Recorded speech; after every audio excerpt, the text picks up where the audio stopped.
समस्याओं का समाधान देश के यशस्वी प्रधानमंत्री श्री आदरणीय श्री नरेंद्र मोदी जी के नेतृत्व में भारत कर रहा है। एक एक करके इन समस्याओं का समाधान हो रहा है। वे सभी समस्याएं कांग्रेस की देन है। याद करिए, देश आजाद हुआ था। आजाद भारत में भारत माता के महान सपूत सरदार वल्लभ भाई पटेल ने भारत के एकीकरण के लिए जो पीड़ा उठाया था, वे उसमें सफल भी हुए। लेकिन कांग्रेस ने देश को कश्मीर की एक समस्या दे दी।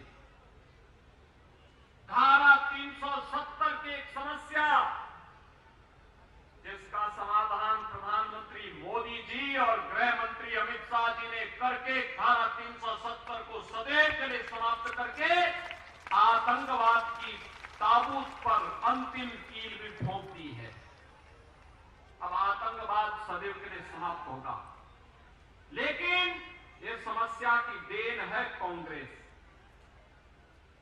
याद करिए, स्वतंत्र भारत में सरदार वल्लभ भाई पटेल ने सोमनाथ के मंदिर का पुनरुद्धार करवाया था। लेकिन कांग्रेस थी कि अयोध्या में राम मंदिर के विवाद का समाधान होना ही नहीं देना चाहती थी। लेकिन मोदी जी आए और योगी जी आए, अयोध्या में राम मंदिर की समस्या का समाधान हो चुका है। डबल इंजन की सरकार यही है। जो समस्या है उसका समाधान करने का नाम ही डबल इंजन है। भाइयों बहनों, जहां जहां पे भारतीय जनता पार्टी की डबल इंजन की सरकार है, वहां सुरक्षा है, वहां समृद्धि है,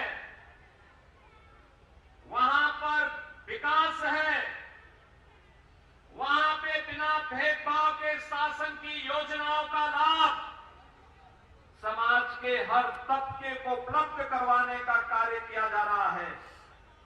हर तबके को ये सुविधाएं उपलब्ध हो रही हैं बिना भेदभाव के। याद करिए, 2014 में जब मोदी जी देश के प्रधानमंत्री बने थे, उस समय मोदी जी ने एक ही बात कही थी, हमारी सरकार व्यक्ति, जाति, मत, मजहब, क्षेत्र, भाषा के आधार पर नहीं, सबका साथ और सबके विकास की भावना के अनुरूप कार्य करेगी। याद करिए, मोदी जी ने ये बात कही और उसके अनुरूप उन्होंने योजनाएं बनाई।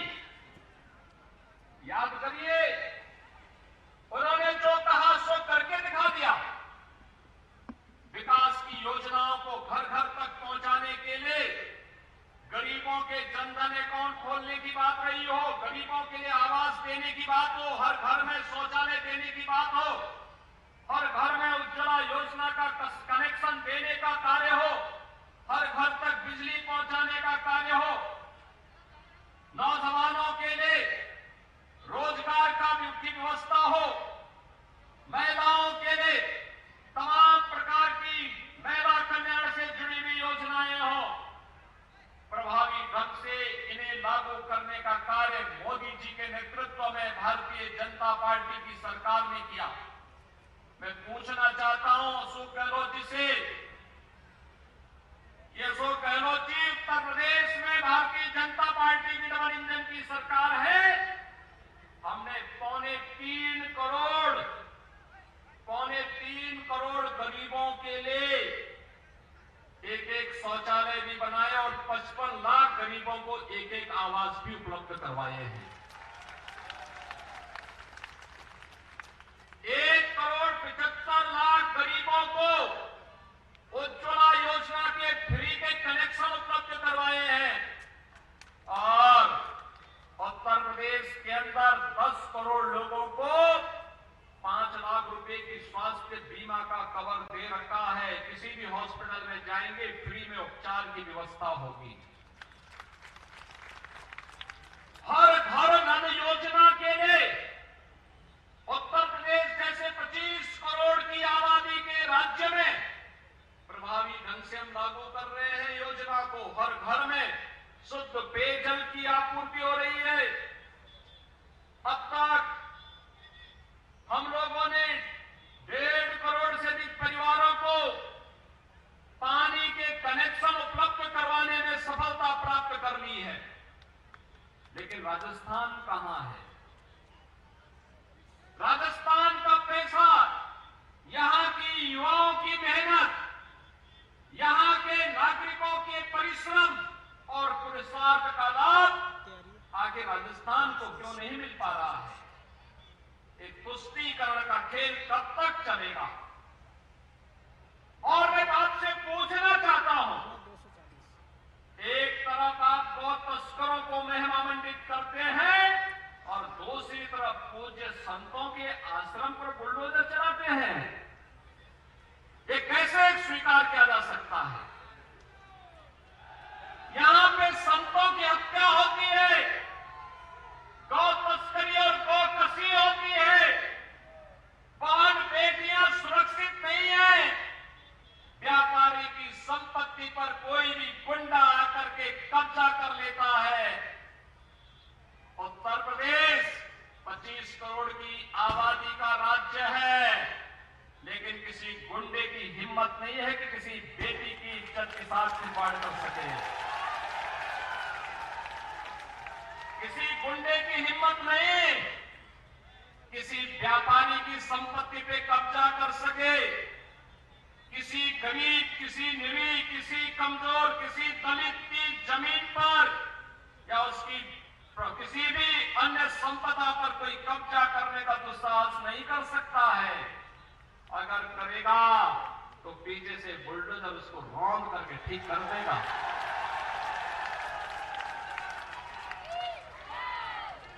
किसी संत की तरफ टेढ़ी नजर से कोई गुंडा नहीं देख सकता। बेटी को सुरक्षा है तो पूज्य संतों का सम्मान भी है। गरीब जहां बसा है, जहां गरीब बसा है, वहीं पे उसको जमीन का पट्टा भी दे दिया गया, उसका आवास भी बनाया जा रहा है। जहां संत का आश्रम है, वहीं पर उस आश्रम के लिए सरकार से भी सहयोग किया जा रहा है। और प्रदेश के अंदर, उत्तर प्रदेश 25 करोड़ की आबादी है। लंपी डिजीज से उत्तर प्रदेश में गोवंश को नुकसान नहीं। एक गौ माता को सर्वे देवा स्थिता देहे सर्वदेव मही को, सभी देवी देवताओं का निवास इस गौ माता में हमने माना। उस गौ माता को बीमारी से भी बचाया और भूचड़ों से भी बचाने का काम प्रभावी ढंग से हम कर सकते हैं। राजस्थान में आप क्यों विफल हो गए? क्यों विफल हो गए? कारण है गौ माता के प्रति आप लोगों की निष्ठा नहीं थी। कांग्रेसी केवल मुद्दा बनाना चाहते थे और परिणाम क्या था? भारी संख्या में गोवंश को नुकसान होता है राजस्थान में। और लंपी डिजीज बड़ी भयावह रूप में आकर के आस्था को भी ठेस पहुंचाया था। उस गरीब किसान के पे क्या बीती होगी जिसका मूल्य गोधन लंपी डिजीज की चपेट में आकर के उसको आर्थिक नुकसान किया हो। लेकिन सरकार राजस्थान की मानने वाली नहीं थी। वहां तो गौ तस्करों को बढ़ाने वाली सरकार है। राजस्थान में कांग्रेस की सरकार तो हिंदू विरोधी है। पेशेवर गुंडा और अपराधियों को प्रश्रय देती है। याद करिए, कन्हैया लाल का गला रेत दिया जाता है। यूपी में कोई घटना को अंजाम देता तो अब तक क्या अंजाम होता, इसका परिणाम हर व्यक्ति जानता है। लेकिन राजस्थान में लगता है सरकार की रीढ़ ही नहीं, एक रीढ़विहीन सरकार किस तरीके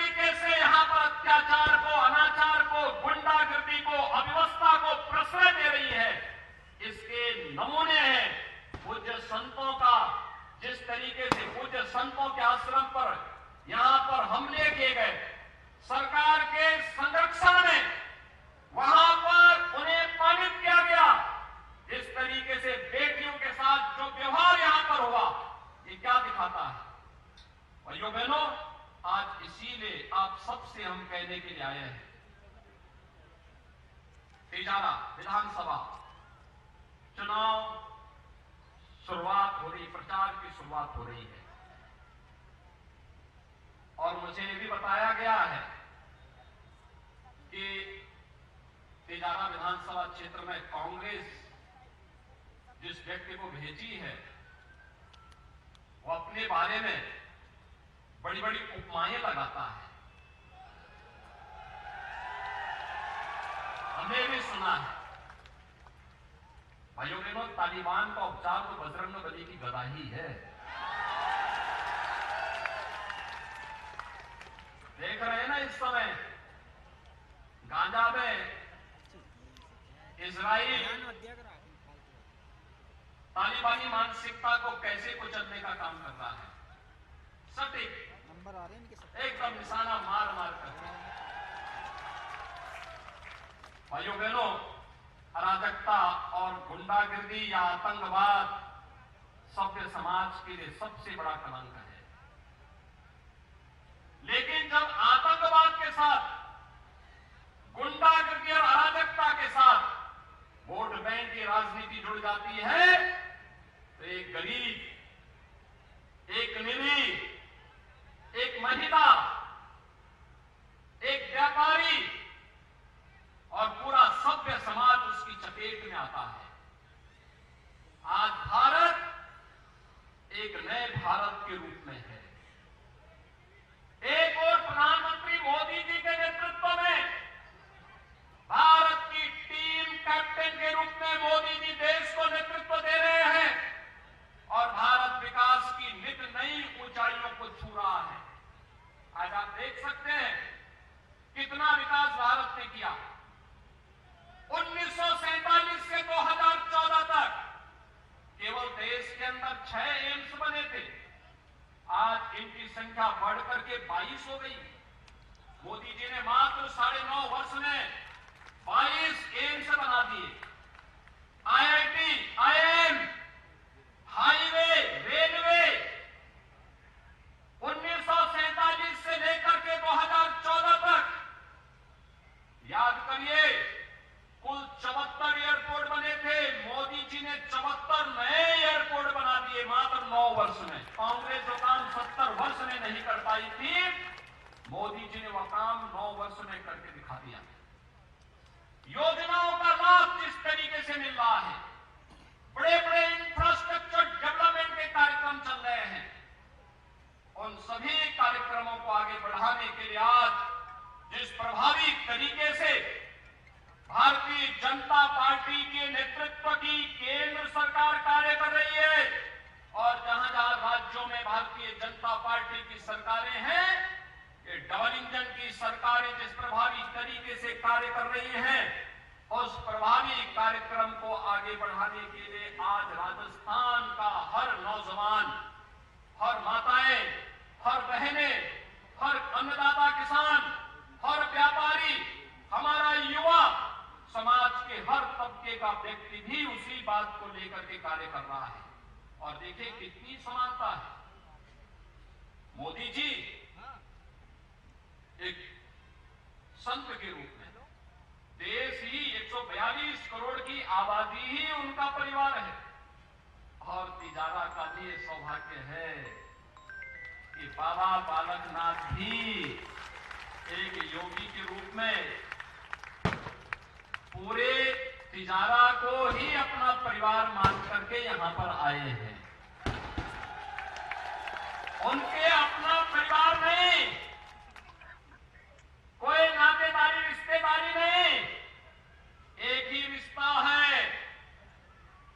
किसी माता को, किसी बाप को, किसी मां को कहीं कोई कष्ट न हो, किसी युवा को अपने रोजगार के लिए भटकना न पड़े, हमारे अन्नदाता किसान को किसी के सामने हाथ न फैलाना पड़े, हमारा व्यापारी जो समृद्धि का प्रतीक है वो अपने आप को सुरक्षित महसूस न करे, कोई श्रमिक कहीं अपमानित न हो, समाज में हर तबके में खुशहाली हो, इसी खुशहाली को लेकर के आज वे आपके बीच में आए हैं और भारतीय जनता पार्टी ने उन्हें अपना प्रत्याशी बनाया है। भाइयों बहनों, आपने देखा होगा अलवर में सांसद के रूप में, कांग्रेस के समय में भी सांसद हुआ करते थे, चुनाव के समय दिखते थे, फिर अगले चुनाव में ही उनके दर्शन होते थे। मैं अक्सर बाबा बालकनाथ जी से बातचीत करता रहता था, पूछता था कहां है, पता लगता था कि वो अलवर में घूम रहे हैं, अलवर में अपने क्षेत्र में हैं, लोगों से मिल रहे हैं। भाई सांसद के रूप में आप इतना समय क्षेत्र में दे रहे हैं? हाँ, जो समय मिलता है देश दिल्ली में संसद सत्र के बाद मैं अपना समय अपने क्षेत्र में देता हूं, अपने लोगों के बीच में देता हूं, उनकी समस्या का समाधान करने के लिए कार्य करता हूं। यानी इतना समय, क्योंकि उन्होंने एक आत्मीय रिश्ता बनाया है यहाँ के साथ, कोई अपना नहीं, कोई पराया नहीं, सब अपने हैं, सबका साथ और सबके विकास के भाव के साथ उन्होंने पूरे प्रभावी ढंग से कार्य करना प्रारंभ किया। और इसीलिए उन्होंने कहा है तिजारा को अब सितारा बनाएंगे, सबके सितारे का। अब तिजारे के लोगों को विकास के लिए मोहताज न होना पड़े, इस दृष्टि से विधानसभा की बड़ी भूमिका होती है, राज्य में सरकार की बड़ी भूमिका होती है, उस भूमिका के निर्वहन करने के लिए मैं अपने आप को तैयार कर रहा हूं और उसी के लिए आज वे आपके बीच में आए हैं। भाइयों बहनों, अब ये तिजारा की जिम्मेदारी बनती है, कोई जाति पात नहीं, कोई भी किसी प्रकार का भेदभाव नहीं। याद रखना, अगर कांग्रेस कहीं से दुर्भाग्य से सफल होती है तो फिर तालिबानी मानसिकता हावी होकर के पान बेटियों की इज्जत के साथ खिलवाड़ करेंगे, व्यापारियों का शोषण करेंगे, अपहरण करेंगे, गरीबों की संपत्तियों पर कब्जा करेंगे, गौ तस्करी का काम करेंगे, मठ और मंदिरों को नुकसान पहुंचाएंगे, आस्था के साथ खिलवाड़ करेंगे, कोई पर्व और त्योहार शांतिपूर्ण तरीके से लोग नहीं मनाने देंगे। और इस पर लगाम लगाने के लिए आज आवश्यकता है और इसके लिए भारतीय जनता पार्टी आपके सामने है। भारतीय जनता पार्टी और बाबा बालकनाथ जी आज आपके सामने है। भाइयों बहनों, भारतीय जनता पार्टी आज इसी विश्वास के साथ आपके सामने आई है, आपसे कहने के लिए हम सभी लोग मिलकर के राजस्थान को एक ऐसा राजस्थान बनाए जिस राजस्थान में अराजकता नहीं बल्कि राम राज्य की परिकल्पना को साकार किया जा सकता हो। एक ऐसा राजस्थान हमें चाहिए जहां गौ माता की सुरक्षा की जिम्मेदारी हो। हमारी बेटी, हमारी बहन, हमारी माताएं वे स्कूल जा रही हो, बाजार जा रही हो, खेतों में हो, खलिहान में हो, और उनको इस सुरक्षा पे कोई किसी भी प्रकार का सेंध लगाने का दुस्साहस न कर सके। एक ऐसा राजस्थान जहां भ्रष्टाचार में नंबर 1 नहीं बल्कि समृद्धि में राजस्थान को नंबर 1 लेके आना है। एक ऐसा राजस्थान जहां बेटियों की सुरक्षा में खतरा के लिए नंबर 1 नहीं बल्कि बेटी और बहनें अपने आप को सुरक्षित महसूस कर सके, इसमें राजस्थान को नंबर 1 लाने की प्रतिस्पर्धा प्रारंभ होनी चाहिए। राजस्थान पिछड़ेपन के कारण नहीं बल्कि समृद्धि में नंबर 1 लाने की दिशा में प्रयास होना चाहिए और उसी के लिए आज आपके बीच में मैं विशेष रूप से आया हूं। भाइयों बहनों, ये जो बुलडोजर है ये उत्तर प्रदेश का वही प्रतीक है। दुष्टों के लिए ये उसका उपचार है और विकास के लिए एक की इंफ्रास्ट्रक्चर बनाने का भी यह एक उपचार है। ये दोनों उपचार इसके साथ साथ चलते हैं। जिसके बारे में कभी कहा गया था ना कि सस्ते रस्ते रास्ते शास्त्र चिंता प्रवर्तते, हम सज्जनों का संरक्षण करेंगे, सज्जनों को आगे बढ़ने के लिए प्रेरित करेंगे, लेकिन दुष्टों के साथ उतनी ही सख्ती करेंगे।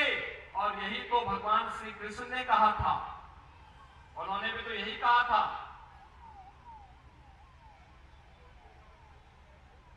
भाइयों बहनों, आज हम सब आपके पास इसी बात को लेकर के आए हैं। राजस्थान विधानसभा चुनाव की शुरुआत तिजारा विधानसभा से हो रही है और आज बाबा बालकनाथ जी का नामांकन भी है।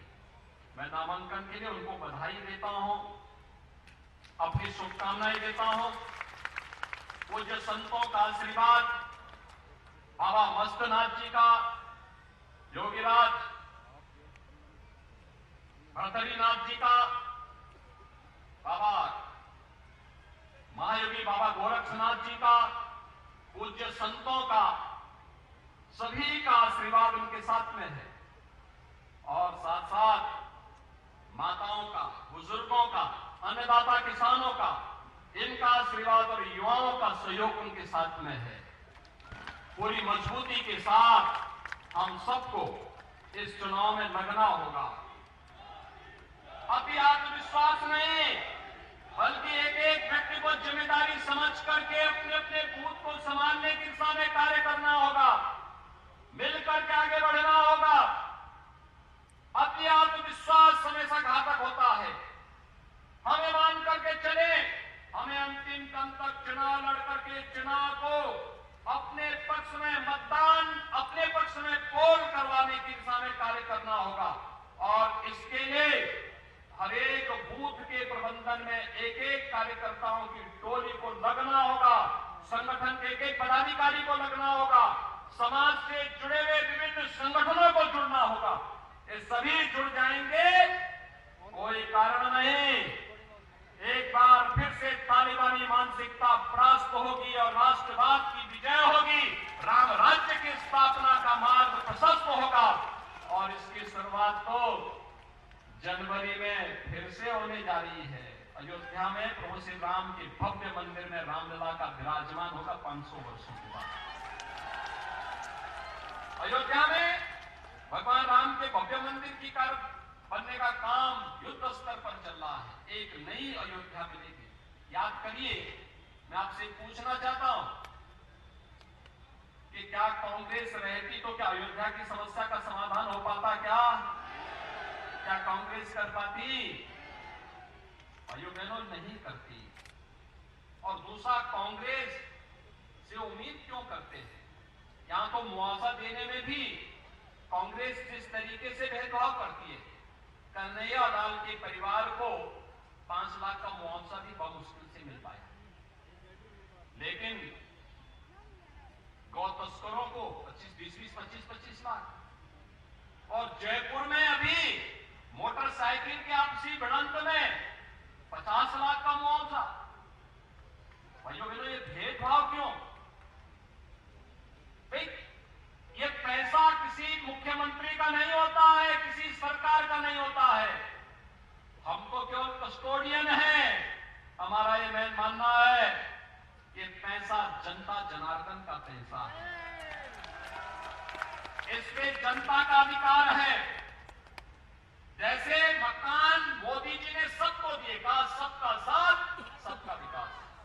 कोई जाति, कोई मत, कोई मजहब, कोई क्षेत्र, कोई भाषा, इसमें मोदी जी ने तो कोई भेदभाव किसी के साथ नहीं किया। हाँ, ये जरूर कहा हम विकास सबका करेंगे, लेकिन तुष्टीकरण किसी का नहीं करेंगे, किसी का तुष्टीकरण नहीं करेंगे। विकास सबका, लेकिन तुष्टीकरण किसी का नहीं। और वैसे ही आज यहां पर हम लोग कहने के लिए आए हैं कि गहलोत जी, आप जो है आप जिस तरीके से तुष्टीकरण की पराकाष्ठा पे पहुंच चुके हैं, अब आपकी उम्र इसको गवाही नहीं देती है। अब आपको आराम करना चाहिए। और परिवर्तन का वाहक बनने में भारतीय जनता पार्टी में सहयोग कर देना चाहिए। क्योंकि उम्र बढ़ने के साथ व्यक्ति को धार्मिक कार्यक्रमों में रुचि लेनी चाहिए, क्योंकि इस लोक का ही नहीं, हमें तो जन्म जन्मांतर के अपने पुण्य और अपने पाप की भरपाई करनी होती है। हर सनातन धर्मावलंबी इस बात को मानता है और इसीलिए अब ये जो अन्याय कर रहे हैं, मुआवजा देने में भेदभाव कर रहे हैं, इस भेदभाव को समाप्त होने का समय आ चुका है। और अब तो आचार संहिता लागू हो चुकी है। अब तो भारत निर्वाचन आयोग की आचार संहिता के बाद वे इस लायक भी नहीं है कि वे अब मुआवजा में भेदभाव कर सकें, और बाकी जो कुछ बचेगा भाइयों बहनों, ये आपके ऊपर है। और इसलिए भेदभाव करने वाली सरकार नहीं चाहिए। अराजकता और गुंडागर्दी को प्रश्रय देने वाली सरकार नहीं चाहिए। अव्यवस्था पैदा करने वाली सरकार हमें नहीं चाहिए। भ्रष्टाचार को प्रश्रय देने वाली और बेटियों और बहनों की सुरक्षा के साथ सेंध लगाने वाली सरकार भी हमें नहीं चाहिए। हमें तो सबका साथ और सबके विकास के साथ साथ सबको सुरक्षा और सबको समृद्धि के मार्ग पर आगे बढ़ाने वाली सरकार चाहिए, और वह केवल भारतीय जनता पार्टी की डबल इंजन सरकार दे पाएगी। प्रधानमंत्री मोदी जी के नेतृत्व में वह काम भारतीय जनता पार्टी करेगी। तिजारा में और अमलबर में वह काम इससे पहले भी बाबा बालकनाथ जी ने आप सबके साथ मिलकर के उस कार्यक्रम को आगे बढ़ाया था। मुझे याद है जब यहाँ पे एक पूज्य संत की हत्या हुई थी, तब उन्होंने नेतृत्व संभाला था यहाँ पर आकर के, और उन्होंने कहा था ये स्वीकार्य नहीं होगा। भाइयों बहनों, वे हमेशा आपके सुख दुख में है, और आज भी आपको इस बात का आश्वस्त करने के लिए आए हैं कि वे आपके साथ सुख दुख में खड़े होकर के तिजारा और इस क्षेत्र के विकास के लिए पूरे समर्पण भाव के साथ, पूरी तन्मयता के साथ लग करके कार्य करेंगे। इसी विश्वास के साथ आज मैं एक बार फिर से आपका आह्वान करूंगा, राजस्थान में राम राज्य के इस कमल को खिलाइए। राजस्थान समृद्धि और सुख और समृद्धि की एक नई ऊंचाइयों को छूने के लिए, जैसे उत्तर प्रदेश आज बीमारू राज्य की श्रेणी से उभर चुका है। उत्तर प्रदेश बीमारू राज्य था, अराजकता थी, पर्व और त्योहारों में दंगे होते थे, अव्यवस्था होती थी, गुंडागर्दी चरम पर हुआ करती थी। लेकिन आज आप देख सकते हैं क्या स्थिति है उत्तर प्रदेश में। कोई गुंडा कहीं कोई अराजकता नहीं पैदा कर सकता, कोई अव्यवस्था नहीं, कोई दंगा नहीं, बड़े बड़े पर्व और त्योहार हो जा रहे हैं, कोई भी व्यापारियों से छिड़ैती नहीं, बाल बेटियों की सुरक्षा के साथ कोई सेंध नहीं, कहीं भी कोई दंगा नहीं, कोई कर्फ्यू नहीं, सर्वत्र शांति है, सुख शांति है, समृद्धि है, बड़े बड़े विकास के कार्य चल रहे हैं। और भाइयों बहनों, उसी कार्यक्रम को आगे बढ़ाने के लिए आज हम सब आपके बीच आए हैं कि उस कार्यक्रम को लेकर के बाबा बालकनाथ जी आपके सामने हैं, आपके पास हैं, उन्हें मजबूत करिए। एक एक वोट कमल निशान पर आपका जाना चाहिए। इसलिए से आप सभी लोग बाबा बालकनाथ जी को अपना आशीर्वाद दें, और हम सब उनके प्रति अपनी शुभकामनाएं देते हैं कि उनका भारी बहुमत से विजयी होना राजस्थान में और तिजारा में राम राज्य की शुरुआत होगी। इस विश्वास के साथ आप सबके प्रति मेरी शुभकामनाएं।